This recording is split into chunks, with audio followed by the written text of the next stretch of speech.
Bonjour et bienvenue dans cette série de podcasts sur l'activité physique et l'insuffisance cardiaque. Sous la forme d'un échange qui illustre la coordination entre professionnels de santé autour du patient, nous allons évoquer les symptômes, les traitements et les bienfaits de l'activité physique dans cette pathologie. Pour cela, nous laissons la parole à Monsieur Rivero, masseur kinésithérapeute, et au Dr Poletti, cardiologue. Bonjour Grégoire Poletti. Est-ce qu'on peut aller plus loin et donc dire pour le patient insuffisant cardiaque, quel est le type d'activité le plus recommandé ? Voilà, encore une fois, c'est vrai que c'est une question assez large et il ne faut pas hésiter, lorsqu'on est confronté à ce type de problématique de l'insuffisance cardiaque, à se faire guider et accompagner, médecin généraliste, cardiologue spécialiste, kiné, ou alors effectivement entrer dans des processus de réentraînement à l'effort encadré, parce que c'est vrai que des activités physiques, il y en a plusieurs types. Et lorsqu'on est insuffisant cardiaque débutant, j'ai envie de dire que l'insuffisance cardiaque n'est pas très sévère, mais on pourra être autorisé à pratiquer des activités physiques intenses, même parfois très intenses, et parfois même de la compétition. Il ne faut pas non plus trop limiter les patients lorsqu'ils ne sont pas sévères et lorsqu'ils sont bien équilibrés. Mais c'est vrai que sur certaines insuffisances cardiaques, lorsqu'elles sont sévères, on va avoir tendance à limiter les activités, comme je le disais tout à l'heure, qui ont une forte composante statique, et on va essayer d'amener nos patients à des activités plus douces. Ça pourra être même du yoga, ça pourra être des activités qui seront un peu plus prolongées, mais plus douces et qui vont moins être contraignantes pour le cœur. Alors, il est généralement recommandé de commencer par des exercices d'intensité modérée, tels que la marche, pendant environ 30 minutes par jour, la plupart des jours de la semaine, avant d'augmenter. Et on a tendance à dire que la régularité est plus importante que l'intensité. Qu'est-ce que tu en penses ? Ce que j'en pense, c'est que c'est effectivement le message qu'il faut retenir. Donc c'est vrai que le message de dire 30 minutes pendant au minimum 5 jours par semaine, c'est quelque chose qui donne un cadre et qui permet concrètement de donner des conseils à nos patients. Mais moi, ce que j'ai tendance à dire à mes patients, c'est que effectivement la régularité, ça sera vraiment le garant de l'efficacité de l'activité physique. Et la meilleure activité physique, ça va être l'activité qui nous plaît, parce que c'est celle qu'on va faire dans la durée. Donc de dire, voilà, mon médecin m'a recommandé de marcher tous les jours 30 minutes. Si ça nous gonfle de marcher 30 minutes, je pense qu'il faut ne pas hésiter à aller vers des activités qui nous plaisent, que l'on va pouvoir pratiquer avec amis ou famille. Ça pourra être effectivement du vélo, ça pourra être parfois même des activités que l'on n'a pas idée de pratiquer. Donc il ne faut pas hésiter à se faire conseiller. Donc voilà, il y a le côté 30 minutes par jour qui donne un cadre, mais parfois ne serait-ce que de faire 10-15 minutes d'un autre type d'activité ou des activités plus longues, ça les études ne vont pas non plus dans le sens contraire, quoi. Il faut pas se donner un cadre trop rigide. Alors, une astuce que je voudrais partager, c'est qu'une intensité physique modérée correspond à un effort assez soutenu pendant lequel on peut parler sans être essoufflé. Et donc, dans ce podcast, c'est l'occasion de partager quelques activités qui sont généralement recommandées dans les programmes de réadaptation cardiaque par les kinésithérapeutes ou les professeurs d'activité physique adaptée. On cite la marche parce que c'est l'une des activités les plus simples et accessibles pour les patients atteints d'insuffisance cardiaque. Donc la marche peut être modulée en fonction du niveau de condition physique de chaque individu. Elle peut être réalisée à l'intérieur, sur un tapis roulant ou bien à l'extérieur. La marche nordique aussi, comme on le fait dans nos activités à la Malou, utilise des bâtons. Elle est très bénéfique parce qu'elle fait participer activement les muscles du haut du corps et elle améliore le schéma de marche et aussi l'équilibre. Généralement, on a le cyclisme stationnaire. Alors, c'est le cyclisme sur un vélo stationnaire, c'est une activité qui permet de travailler le cœur et les muscles des jambes tout en offrant un faible impact sur les articulations pour les patients qui ont des petits soucis. Et on travaille en général à une fréquence cardiaque seuil qui est soit définie par toi, cardiologue ou pneumologue, lors d'un test à l'effort. Et en fait, vous nous donnez en général toutes les données comme le SV1, le SV2 qui permettent de sécuriser nos patients lors de son effort. Dans les activités aussi recommandées, il y a la natation ou l'aquagym. Ce sont des activités physiques à faible impact qui renforcent les muscles, qui améliorent la capacité cardio-respiratoire et qui favorisent la flexibilité. Et l'eau offre un soutien naturel, ce qui réduit le stress sur les articulations aussi. Ensuite, en cabinet ou lors de séances de groupe, on a un entraînement en résistance légère.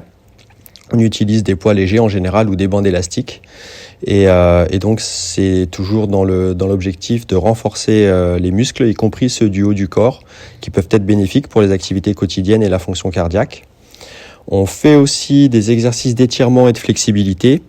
C'est des exercices d'étirement qui peuvent aider à améliorer la souplesse musculaire, à réduire les risques de blessures.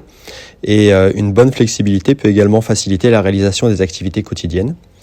Enfin, tu as cité, Grégoire, le yoga ou le tai chi parce que ce sont des activités qui sont un peu plus à la mode pour des patients qui ont des grades d'insuffisance cardiaque un peu plus sévères.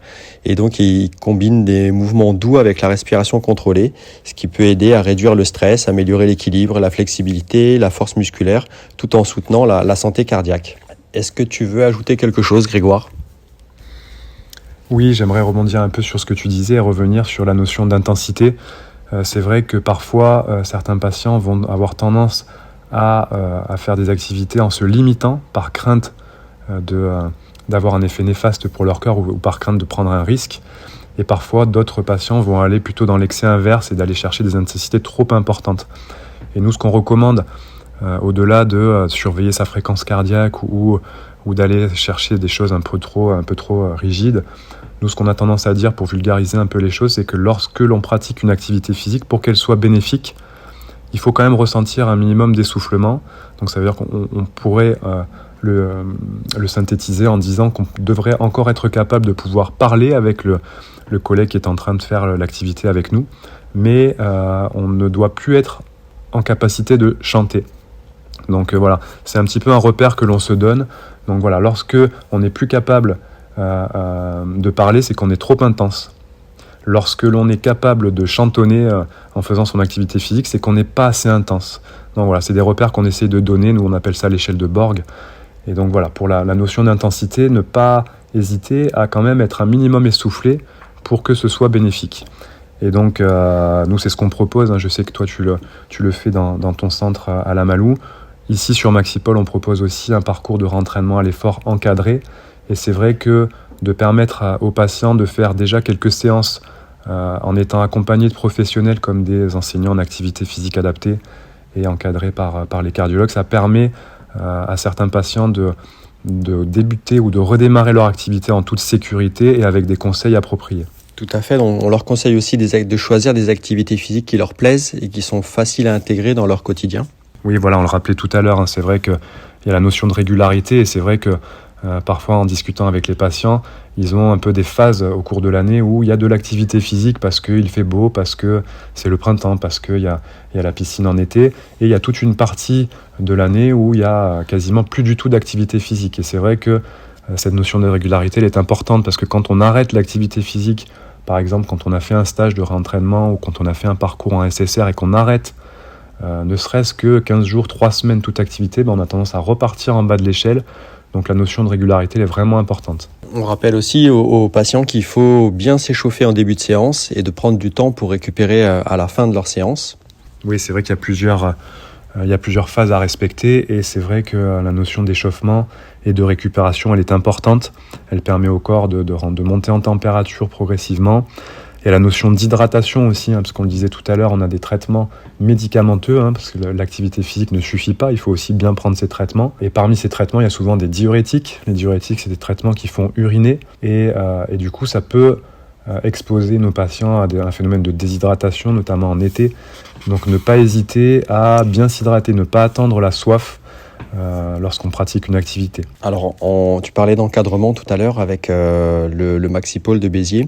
Nous, sur La Malou, on a une expérience un petit peu plus sport-santé en milieu rural. Et en fait, c'est des activités physiques qu'on propose en MSP et CPTS en parallèle de la réadaptation à l'effort qu'ils peuvent avoir en cabinet.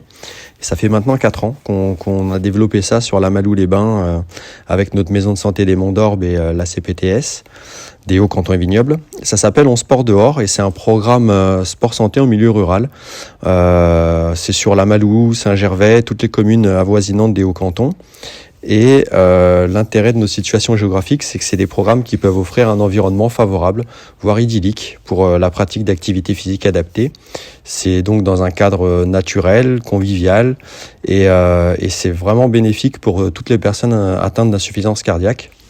On avait initié cette action avec des patients porteurs de maladies chroniques et on a évolué au cours des années qui ont suivi en 2 groupes, un groupe santé mentale, un groupe de santé insuffisance cardiaque.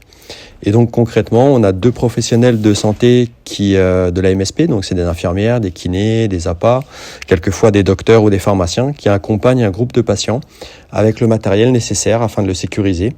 La marche se divise en 2 sous-groupes, les rapides et les moins rapides, et chacun marche pendant 1 heure à 1 heure et demie à son propre rythme.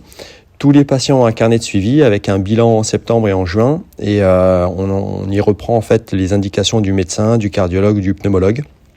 Et du coup, c'est une action qui a des retours très positifs.